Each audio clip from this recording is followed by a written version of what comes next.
Hello and welcome, and thank you to everyone joining us today. For those who have joined our summits and webinars before, welcome back. We hope you've been finding the sessions so far helpful and informative. If you're attending an Avolution event for the first time, we're delighted to have you. A few very quick housekeeping items to keep today's event moving forward smoothly. If you found a way to bypass our meeting settings and unmute yourself, please keep the heckling to a minimum. To ask any questions, just write these in the Q&A text facility. If we have time at the end, we'll answer some of these questions. Note that today's session will be recorded, and everyone who's registered for the event should receive the recording in a few days' time.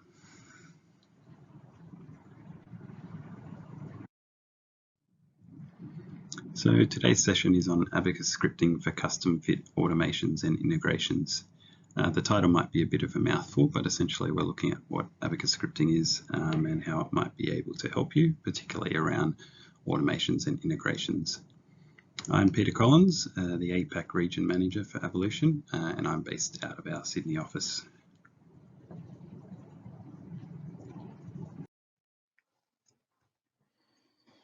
So some of the things we'll be covering in today's session. We'll start off with a brief overview of no-code algorithms and scripts within ABACUS, and where one or the other may be suitable for a given situation. Next, we'll move on to ABACUS scripting, which has been a feature of ABACUS Studio for many years now and underpins many of our customizations, extensions, and integrations. We'll cover how scripting can be used for scenarios such as automations or batch changes across many items, and for integrations with other data sources.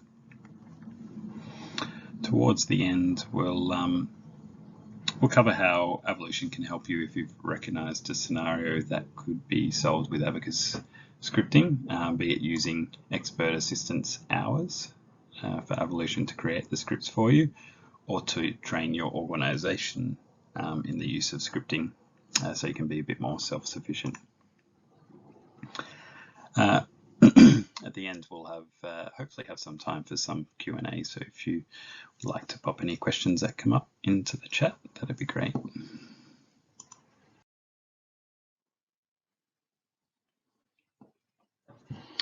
So let's take a look at no-code algorithms in ABACUS and see what you can achieve with them. No-code algorithms are typically used for manipulation of component properties.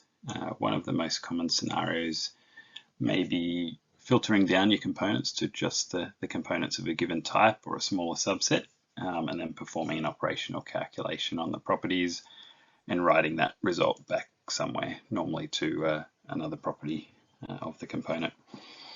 So examples like adding two properties together or calculating a resultant value from multiple inputs might be a common use case. We've got a number of examples in the example project that ships with ABACUS Studio, if you'd like to take a look at those another time.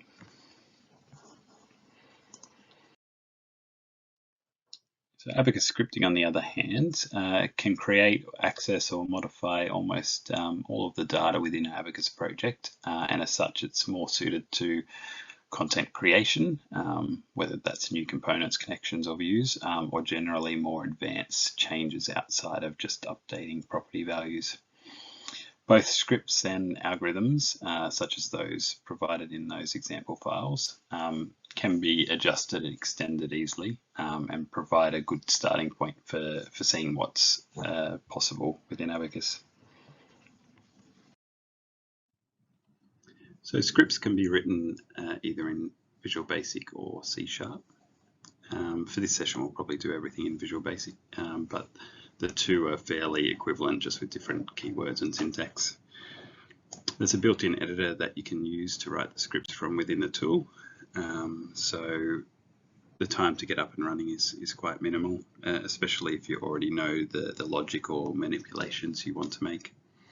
Due to the technical nature of scripting, it's perhaps only worthwhile using for more complex scenario that couldn't be achieved by the use of no-code algorithms or other means, such as round-tripping a catalog to Excel and performing the manipulation there before re-importing.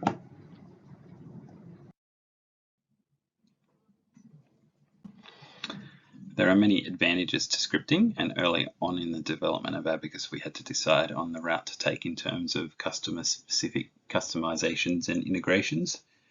At the time, many companies would have had completely different builds or versions for their larger customers, and that would include those customer-specific requirements. But this would then pose a problem in maintenance of a large number of deviations to the source code of the product over time. So ABACUS Scripting was our solution to this, and allowed us to implement most conceivable integrations via scripting, mostly limited by time or cost, I guess, in order to achieve that. And it would allow us to maintain the same code base for all customers and not have the additional overheads of having to find ways to keep them all in sync.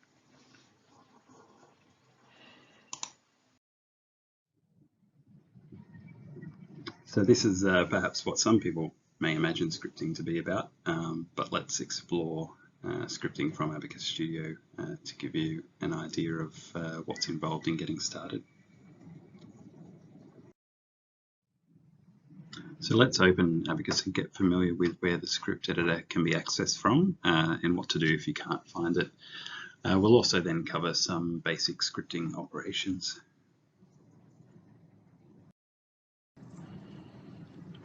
So here we've got Abacus Studio open with a sample file there, and we're going to check out the location of the script editor. So you'll find that in the Tools menu under Script Editor. If you can't actually see it there, it could be due to lack of permissions for your user. So we can correct that or review that in File Manage Users. So within here I'm logged in as Peter, and I'm part of the administrator group, and that group has the permission for the script editor down here. But if you were in a user group and none of the user groups you were within had that permission, if I was just in this group here, then that could be a reason you don't have script editor functionality. So that's normally the first place to check. So we've got the script editor here. There's also a few different areas you can get help on scripting in general.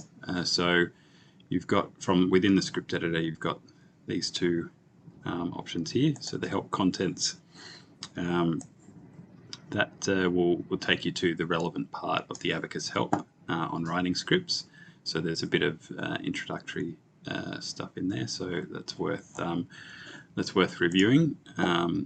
And a lot of the autocomplete stuff is also available within the class reference section. So this is a separate help file that is shipped with Abacus and has all the different namespaces and information in there. So there's quite a lot of aspects to it, but sometimes that's easier to look through than using the context sensitive help. But similar things will pop up as you're coding. So if we hover over like the architectures node, you'll see the little description out to the side there come up.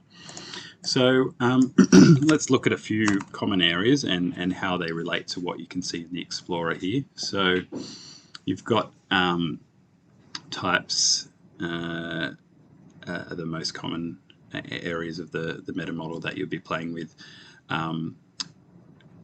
There at the top level, sort of in the object structure hierarchy, within this object model object, which is pretty much an equivalent to your open project. So we could go obj model dot component types, and that would be the collection of component types, just the same as you would find in the type section of the meta model. Similarly, you would have standards in there and your architectures. So most of the time we're dealing with components and connections or things that exist within an architecture. So you may start with wanting to get an object that represents the architecture. So say we want the production as is one.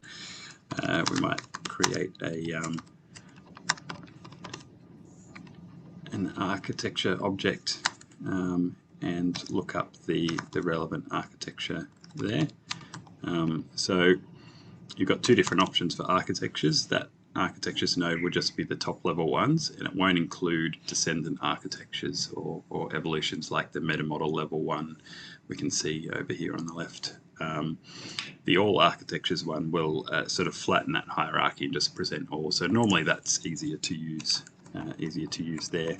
And so you've got a few few different options to find an architecture. The easiest one is just by name there. So production as is, and then you would want to check that architecture was found correctly. So perhaps you could check if arc is nothing. So that means if the object is null or it wasn't able to be found, then you might put up an error. Could not find architecture, and then exit. So jump out of this main function and essentially end the script. But then if execution continues on after there, then you're all fine to continue and you've got a valid architecture object. We can do the same and grab, say, the first component of the architecture. So you'll often want to do error checking, like checking that there is actually at least one component within something before trying to get it by index. Otherwise, you'll get an exception. Component. So let's just get the first component, and then maybe we'll just put a message box up with the name of that component, and we can run that now. And we'll get strategy, which is the name of that first component, in production as is. So maybe we'll get rid of that. So we know we'll just avoid that error check there. We know there is a component there just to make this example easier. We can also get a property of the component. So I might just save this into the script. Into the project, and we'll just look at some of the properties here, and we'll get one of those. So let's say complexity total 137. We'll go back into here and edit that.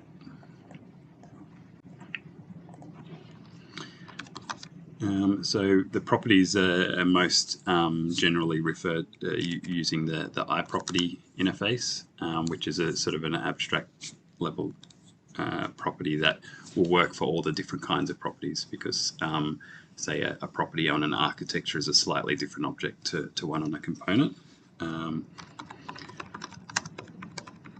Property equals properties.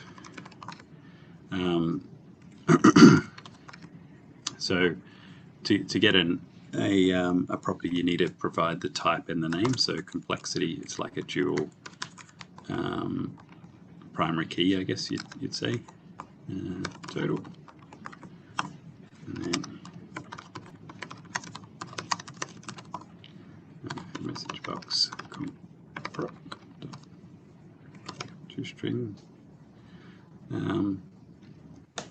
Let's see what that is. So that's going to provide a bit more information about the property, so things like the data type and so on. So let's see what that will give us. So that's just that early message box about strategy, and it's just giving us the value 137. So I think that formatted string will take into account, like if it's a date, to properly format it and so on. So when you're displaying things, maybe that's the way to go. So we've tested out how to get a property of a component. You could also then change the value. So comp_prop.value. So maybe if you want to set that to 140, then we run that. We can comment out that message box and this one here and just run that. So we didn't comment out of that one, but that script is finished running, and you can see this value over here is now 140. So let's have a look quickly at a connection. So we'll do access it the similar way. You can also do it via other means, so you could go connections dot by name, element by name, so that it will get a connection at that level by name. So we could have done that for the components up here, and element by name, put strategy,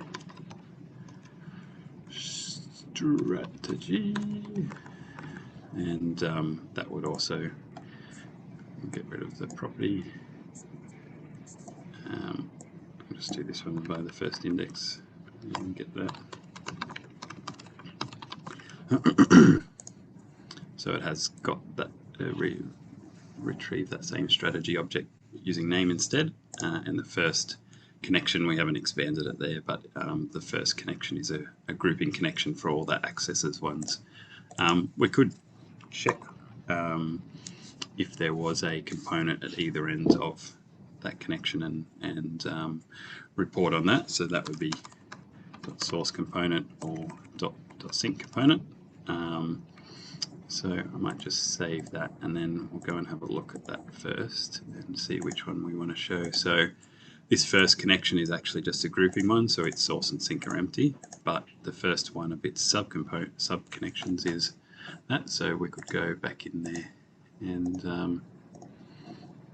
have a look at that one. So we'll go connections.connection, so getting the next level down, the first item of that one, and then we'll report on the sync component name and do the source component as well.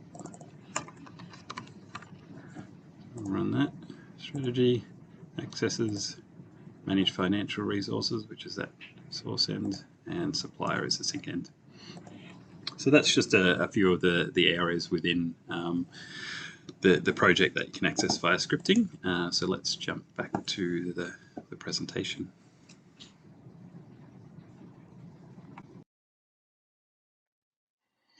So a script contains 4 main areas, and the last is obviously the most important. It's the actual code.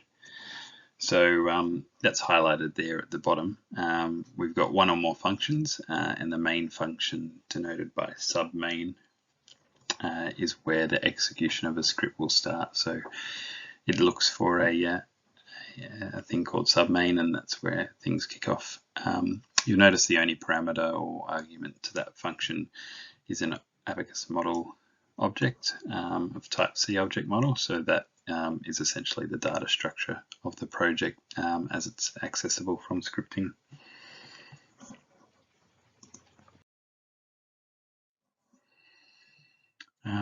I'll briefly explain the other areas of the script as well, although I guess they're a bit less relevant when you're beginning. The import DLL statement at the top allows you to utilize code that's been written and compiled elsewhere.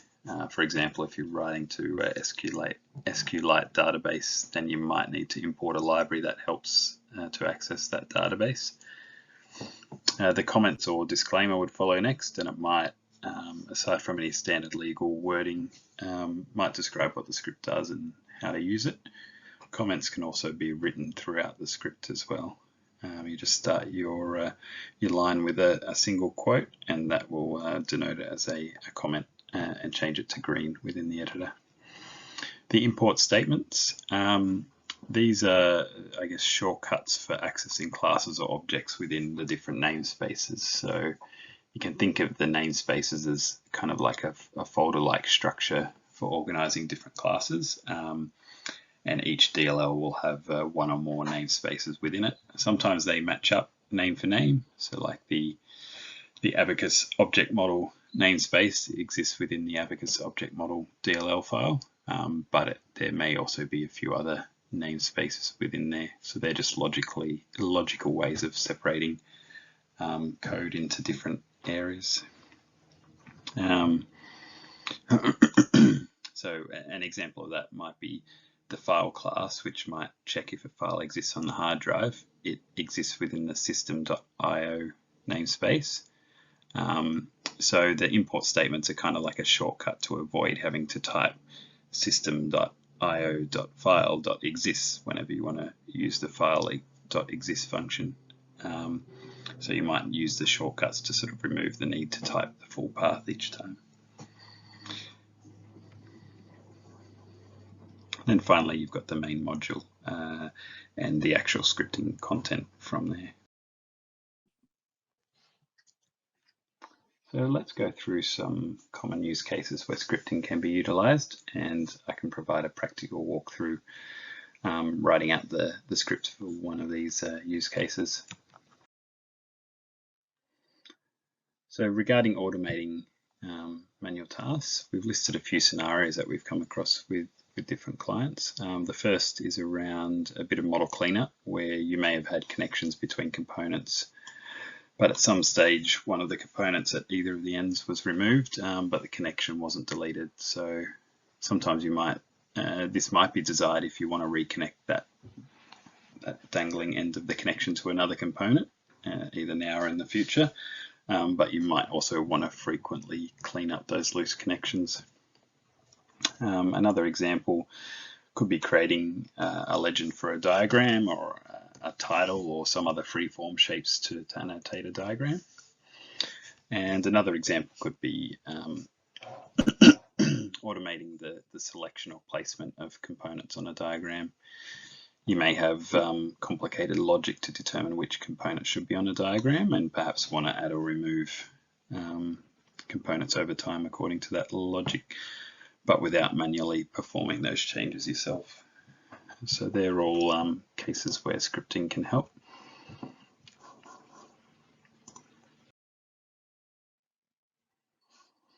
So let's go and explore deleting one-sided connections in ABACUS as a practical example.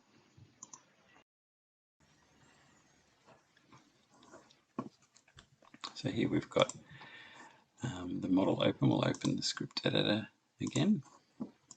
So in this sample, we're going to go and delete some one-sided connections. So I might just have a look through here. We may have a problem in actually finding some that are one-sided, but we could always just delete one of the ends from a few of them here, and that'll give us something to play with. So let's open the script editor back up. So first of all, we will start hierarchically. So to get to the connections, we've got to go via the architecture. So let's just do it for the production as is architecture. So we covered that briefly going through the architectures before.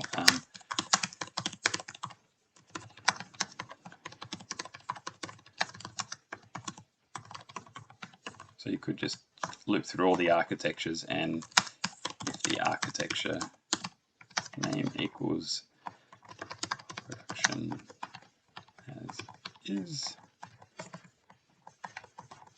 then we'll do our logic within here, and if it's not, then we'll skip it and continue. So for each of the connections within here, we'll want to check if one of the ends is empty or not, and take action based on that. So when we do this, it's also a recursive kind of hierarchy. So at the top level, we've got top level connections, but then we also have connections within connections. So that's easily done by a recursive function. So if we write the function that takes a collection of connections and does the logic we want, we can use that at the top level, and then it would recurse downwards from there. So we might make a new method to do that. Let's call it process connections.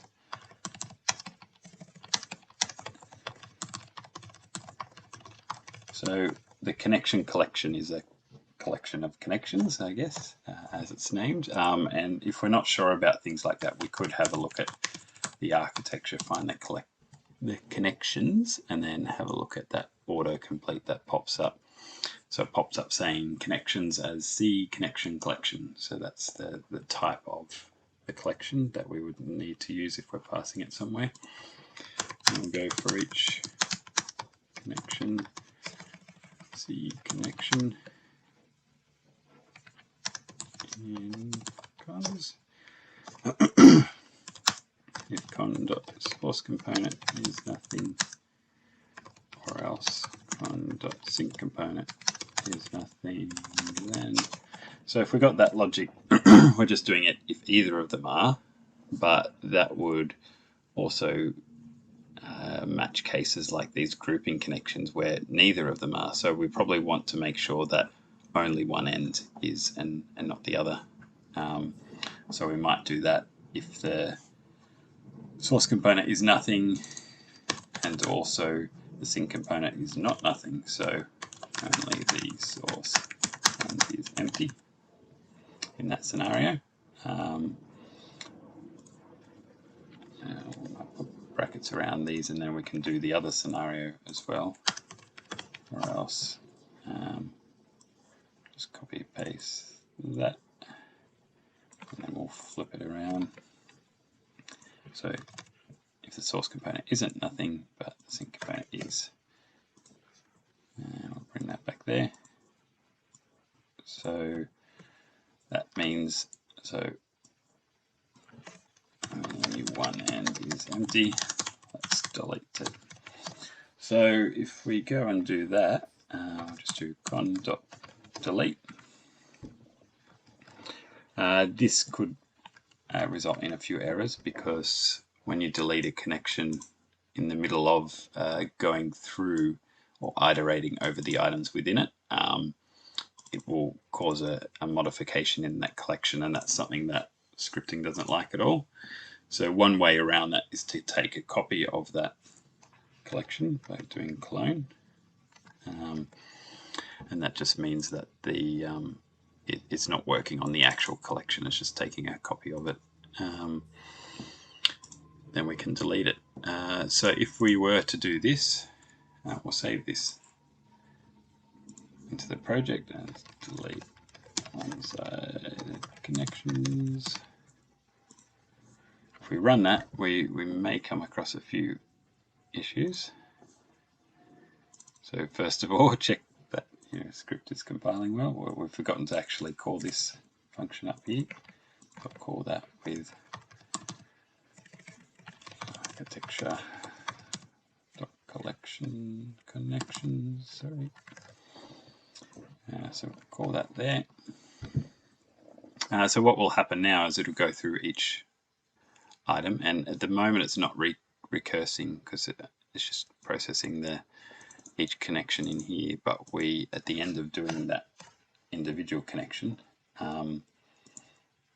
if it hasn't been deleted, then we should recurse. So call this for its children connection. So con.connections itself corresponds to the children one. So if we look at the circuit here, the child connections of that is the two circuits below it.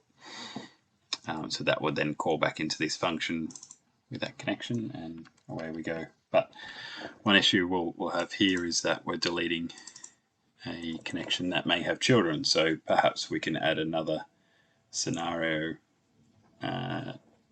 to skip that if the connection has collections. So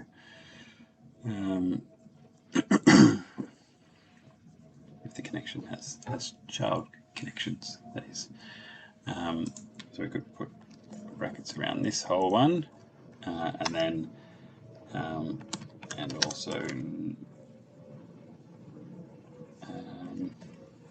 con.connections.count equals 0. So only if it also has no child connections. So I've done something wrong here. No, I haven't. It's just the compiler doesn't. It's got a bit too complicated for it to process, but that's okay because I've put the brackets around that one. So if that whole statement is true, So one end of the connection is empty and it has no child connections, then we'll delete it. So let's also create a count of this.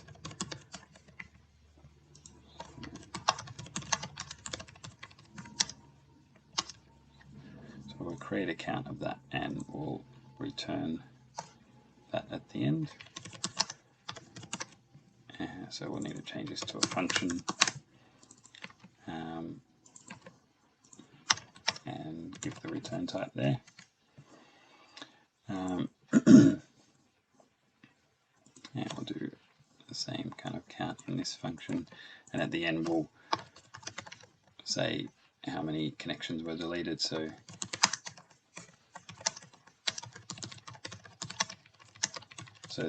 we actually know if we're doing something or not. So we also want to add the number of items deleted from this, processing it down the line, I guess, as well. So let's compile that, see if we've done everything right. Oops. Okay, so let's give that a run and see what I've done wrong. It's often the case, a bit of trial and error sometimes. So I've hit run and the script is running. It says 0 connections were deleted.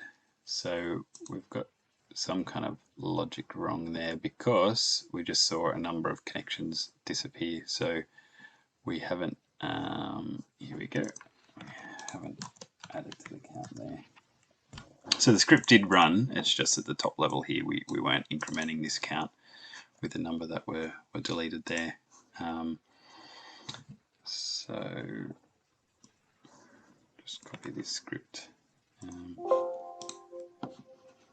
so we can undo the running of the script. So a couple of those connections that were deleted will come back there, and we'll edit that script again, but I'll go and paste in what we had.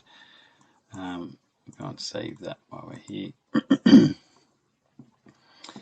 So now if I run it again, hopefully it'll tell us how many actual connections were deleted. 2 connections, and they're the 1, 2 that visibly disappear. So there you go. That will cover our little demonstration of that there.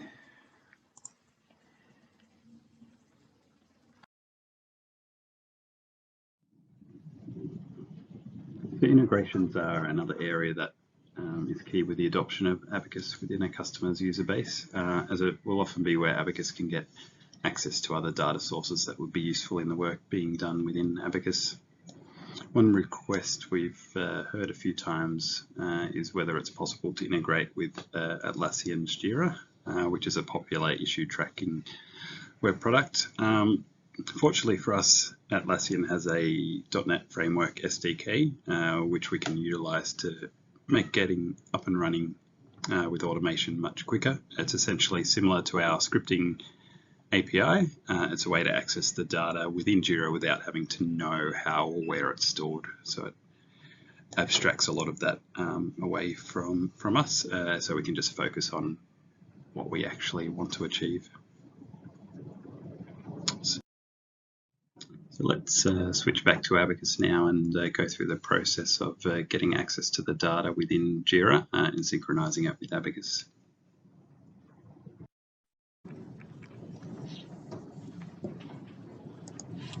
So here we've got Abacus Studio open, we've got the script editor open. I've also created a new component type of type issue just to keep it separate from the existing content. And I've set up a catalog just so if we're successful in importing from Jira, then we'll see the items come in there. So this is a test site of mine, just populated with a few issues there, and we're wanting, the purpose of this demonstration is to try and import those issues from Jira into Abacus. So we'll just limit it to being a sort of one-way sync, I guess, import into Abacus, but a logical extension of this could be a two-way sync or getting data back into Jira. So for doing this today, we're going to utilize a couple of existing DLLs that have been provided to help getting access to Jira. So I'll just bring up, so this is my checkout directory for this file, peter.abacus. So we've got just these two DLLs in this directory, REST-Sharp and Atlassian Jira. So they're the ones we're going to import and use some of the functionality from there. So that means we don't really need to worry about the details about how it all works behind the scenes. So Atlassian Jira.dll.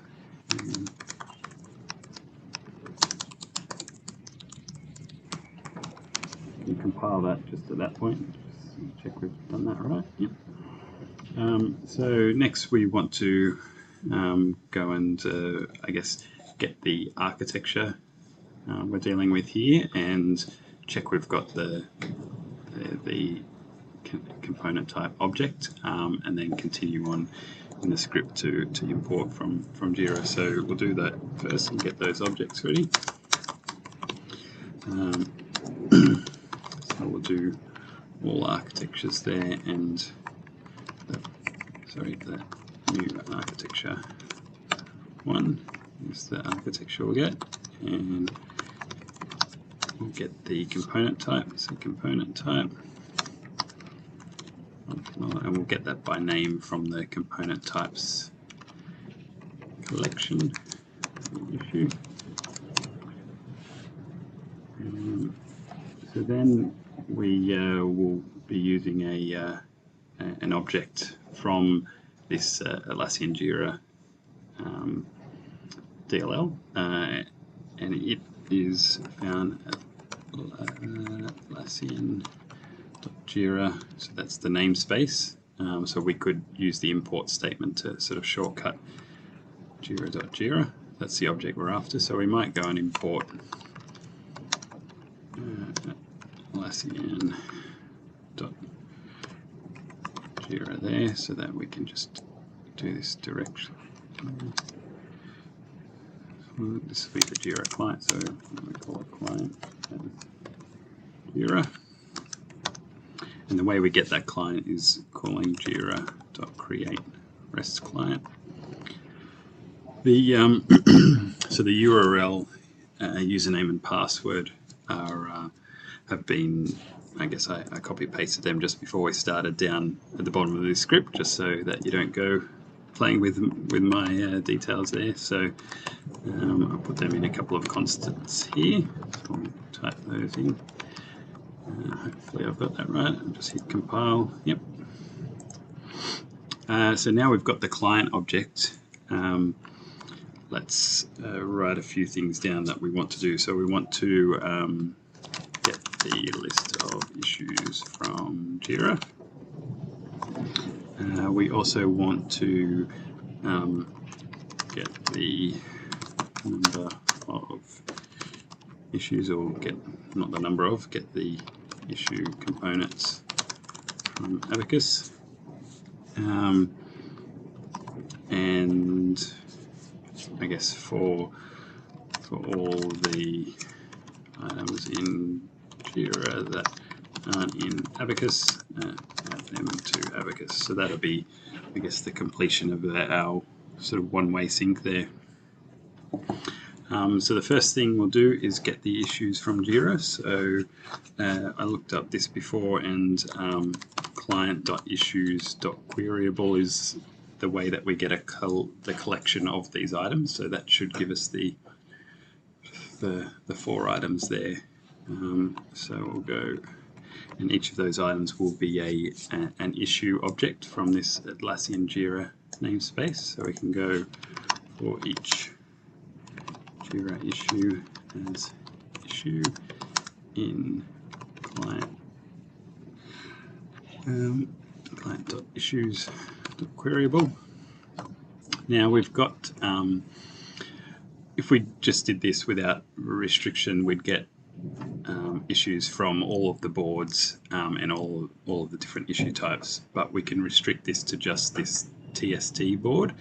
and the task issue type as well. So if Jira issue project equals tst and the Jira issue dot type is task, then we'll add it to a collection. So we'll create a collection object here.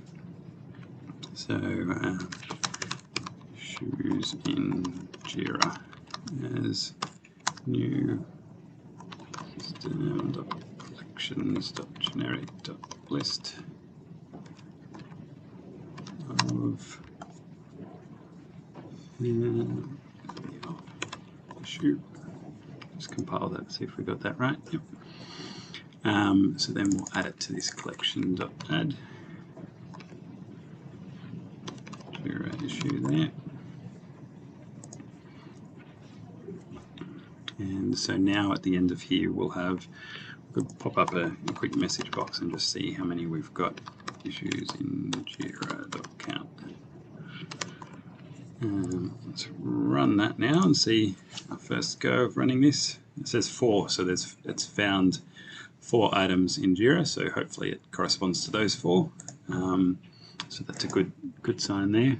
So the next thing we'll do is get the components from Abacus, because then we need to, I guess, compare, like, do any of the components in Abacus, I know there's none now, but do any of those already exist, and do they match these different IDs here? And if so, we would skip creating them new, otherwise every time we run the script it would create a new set of 4 components.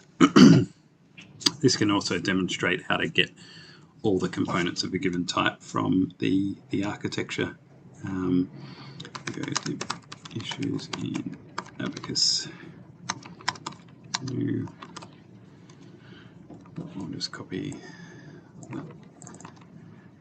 That'll be of type C component, since it's from the component objects in there. And we can shortcut having to type this out all the time by just bringing that in as a import, and then we don't need to type that out each time. Same with that. And we'll initialize this collection to contain all the components of a given type, all components of type. We'll pass in this issue type, which is the component type for that issue there. So we're expecting the first time we run this to be empty and no issues exist, but this will be for running it for subsequent times.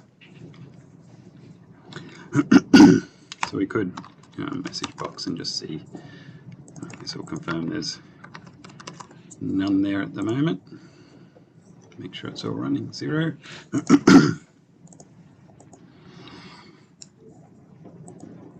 Okay, so for all the items that are in Jira but not in Abacus, we need to add them to Abacus. So this is, I guess, where most of our actual creation and importing goes. We'll get rid of that message box for now.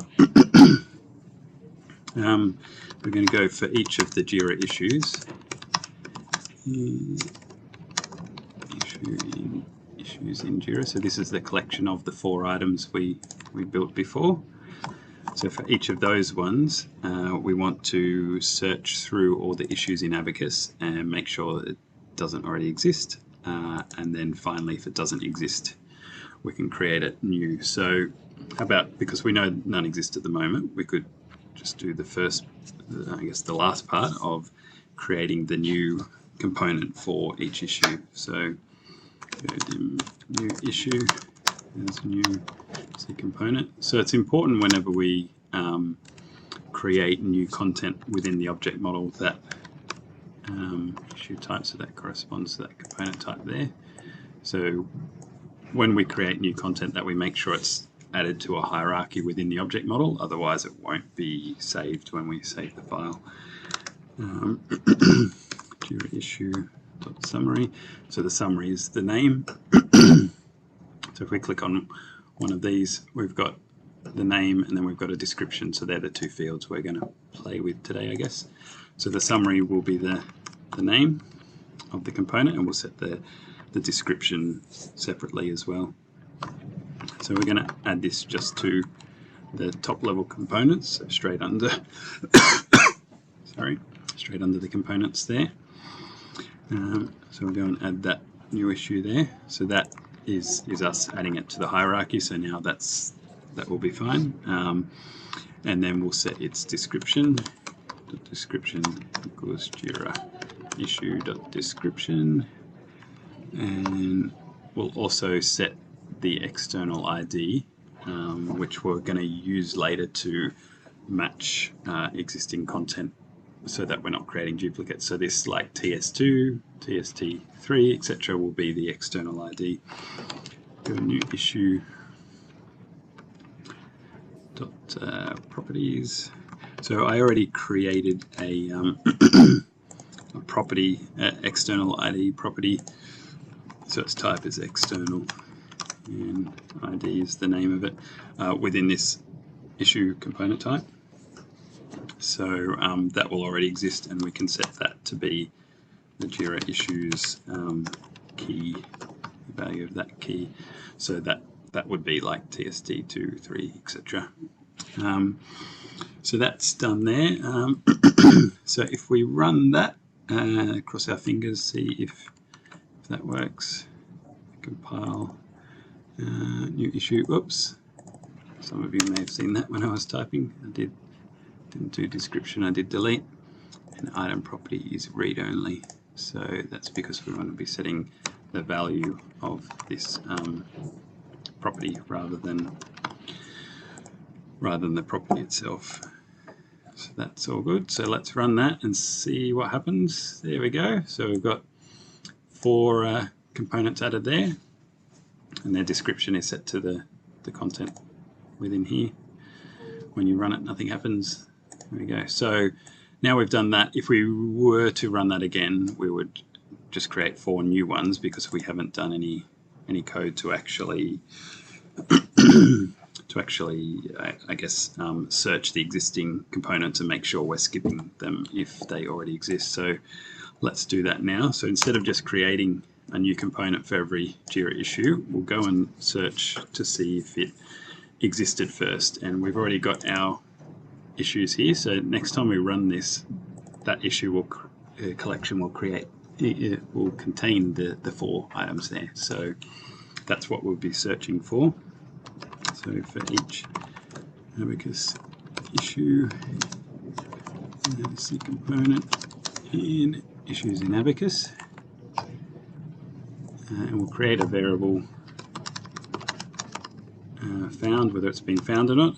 We'll set it to false. So if we do come across a match, so one where the issue's ID or the issue's key matches our external ID value, then we'll set found to true and then exit that loop, and then we'll only create this issue if it wasn't found. So if not found, only create this issue here.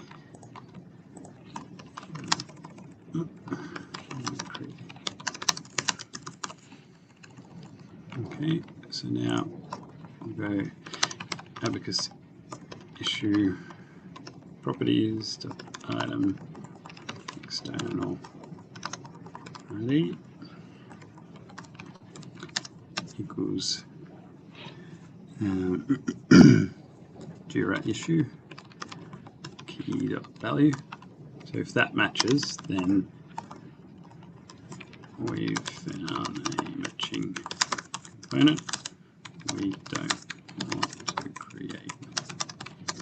So we'll set found equals true, exit 4. So exiting the for loop just means we're not continually searching. Like if there were 1,000 issues here and we found it in the first couple, we don't want to keep searching because we've already found it. So that would just get out of that and continue with the next item, I guess. So set found to true, so you won't then create it there. So we'll compile that, no issues there. So maybe we want to run this now and just check that it's not going to create anymore. We might save this script as well. All right, let's run that. And that's finished and nothing's happened. There's no new components, so that's good. So if we go and add a new one over here, so fix something, it's been created, it's given TST6 as the ID. If we run this again, hopefully it'll skip those 4, not create those again, but just create the new one. So let's run that, and that's finished. Fix something has come in, and there you go. It doesn't have a description, that's because we didn't really add anything in there, but that's all good. So there's a quick demonstration of doing a one-way sync. So some kind of extensions you could do to this. You could, if you do find a match there, you could go and update the one in Abacus. So that would be pretty straightforward to do. So instead of just exiting straight away here, we could go and go Abacus issue.description Jira issue.description issue.name Jira issue.summary. So that would update it. So let's try that. Run that. Okay, so now how about we add a actual description to here. Save that. And let's see if we run this again. There we go, we ran that again, and enter your description has popped up there. So now we've got properly updating one-way sync from Jira to Abacus. So you could go and create a two-way sync by working out the criteria that you want to use to bring content back here, but you may only be wanting to consume and use the data within Abacus and not actually write it back. So that concludes our little demo there. Let's get back to the webinar.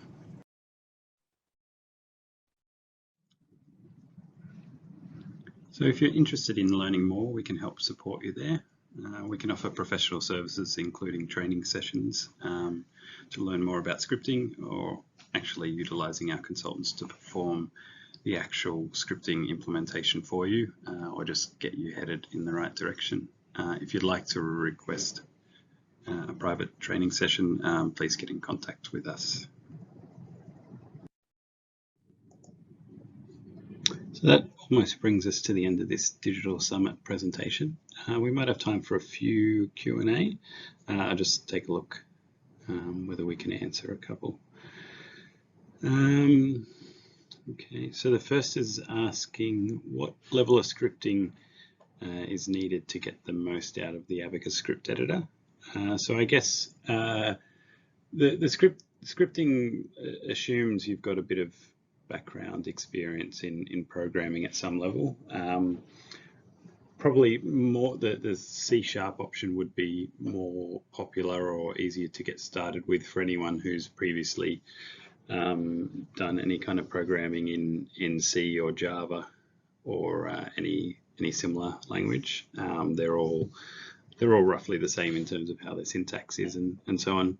VB is perhaps less popular than the C style of language, but if you've previously used that, then that's easy to get up and running with. It does require some level of programming knowledge, so it is probably worthwhile doing a course or two on it. These days there's lots of options on YouTube, for example, or LinkedIn Learning if you signed up for that. There's probably plenty of other sources as well. Just look for a intro to C# or intro to VB or intro to VB.net, as it might be referred to get started with a bit of background on that. Once you've got some basic ideas of syntax and structure of code, then you can sort of get in and maybe read a few scripts that exist already. And we provide some out of the box in the product, both bundled in the actual example file, but also on the hard drive as installed in Abacus. Had another question which is similar. If you're new to scripting, what's the best way to learn? So I guess if you've got some basic level of experience there, but you're new to actually using ABACUS scripting rather than programming itself, it might be worth taking a look at some of the examples we have. So maybe I'll switch back to ABACUS just for a little bit and explore a few of the ones we do bundle in.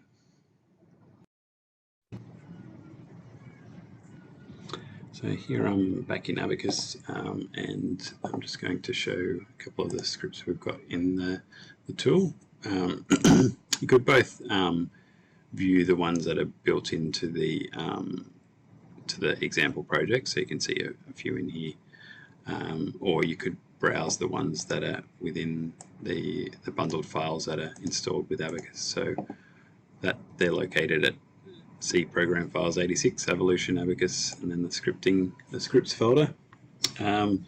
So I might, let's have a look at this one here, delete properties by type.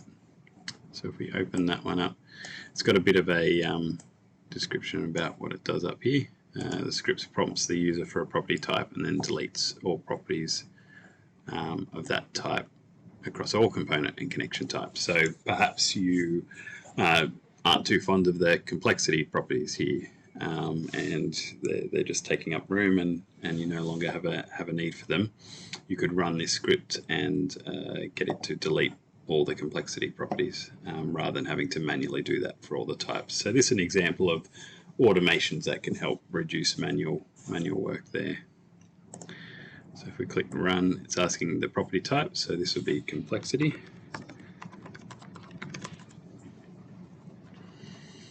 And then click OK, and it's still off and running.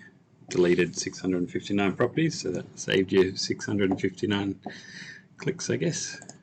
Click OK, so they've disappeared now from there. So you could repeat that again and get rid of the financial while we're here. It's still running down there. Deleted all of those.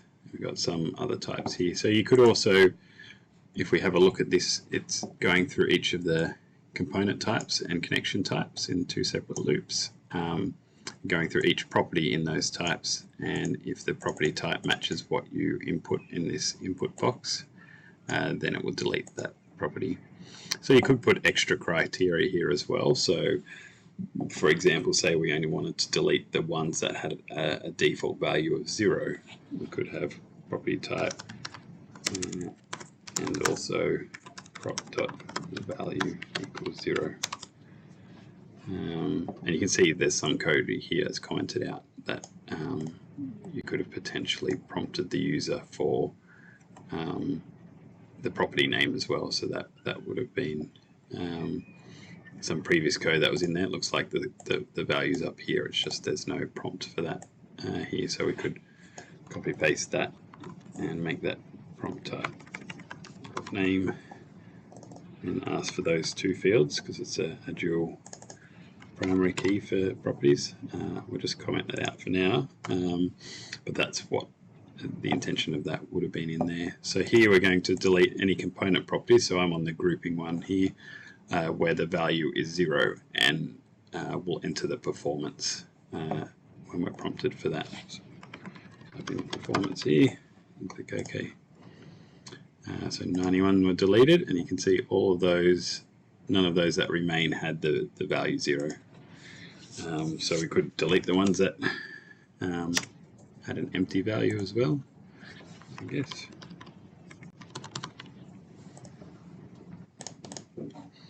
There they disappear as well. So that's one example. We can have a look what else we have here. We've got a permissions report. Let's see what that does. I think it's going to report on the permissions within the model, a bit like an audit report of which objects within the model have which permissions for which user groups.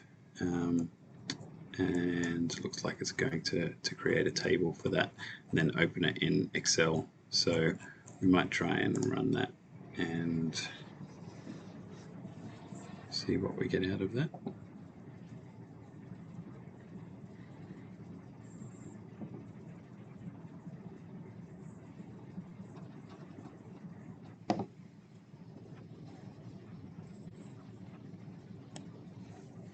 here we go. It opened this on my other screen, so I'll just bring it across. So it's provided a big table of the different objects down here, so the different types, and then for the different user groups within my project. So I've got like a user group for administrator, configurer, and so on, what permissions they have.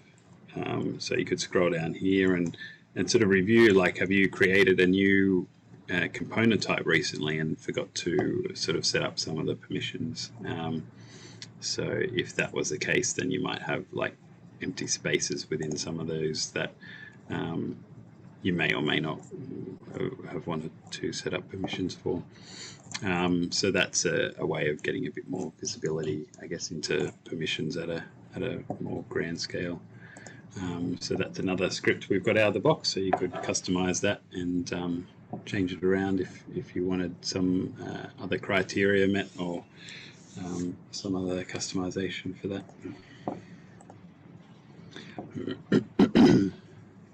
All right, let's jump back and see if we can answer a couple more questions. So I've got another question here saying, hi, can you provide an example of creating a diagram via a script? So I might jump back to ABACUS and we can probably do a quick diagram there and just show you how to get started. So I'll just I'll just clear this out by bringing the template example back in. So maybe we'll create just a simple diagram which will pop into this new architecture one and just put those new Jira components onto it. So we can start that by getting the architecture, as we've done a few times.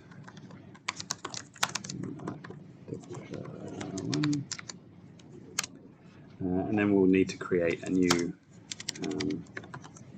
diagram object. Now these, you would think it would be called C diagram, but these were created, I guess diagrams have been in ABACUS for a long time, and they were in there when we called them 2D views or 2D visualizations. So we'll have to go and find that. There we go. See, 2D visualization. So it wants to have a name, and then optionally these ones in square brackets are optional, so we can just provide the name and that's it. So new diagram. Now we've got to make sure we add anything we create to a hierarchy, so add that to the 2D visualizations collection.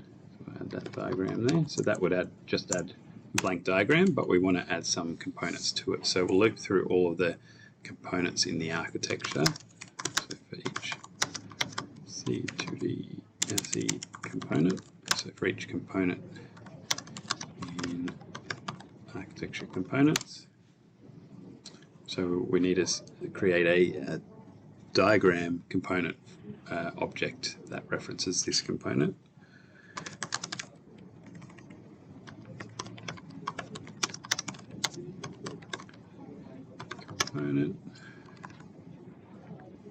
And we'll reference, it's asking for the component it represents, so that's this object here, so we'll pass that in, and the other fields it's asking for is optionally a stencil mapping, XY position and size. So we could just skip those, and I think the components will just end up going to the top left of the diagram, and then we could lay it out.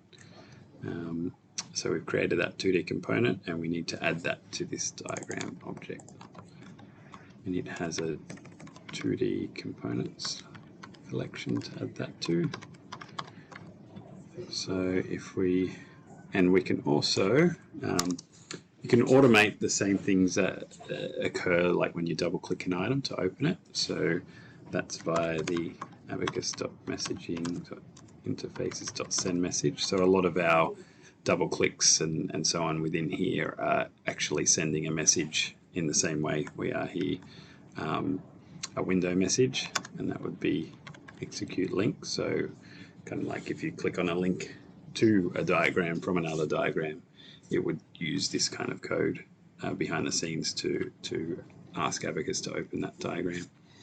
And the message data in this case would just be the object we want to open, so this new diagram we've created. So we'll create the diagram and it will appear there, but we'll also open it in the background straight away. So I hit run there, and so that is created the diagram here. I'll just close this window. So it's created the diagram, which appears down here, new diagram, and it's added those 5 items onto it. So you can see them behind here. So we could use one of our, I guess one of our like layout algorithms or something to line them up a bit better.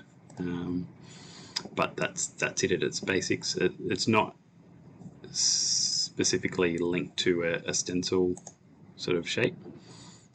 You could do that if you want. You could right click one of these and map to the issue type, which is what all these 5 components were, and that would set their icon or their shape for that.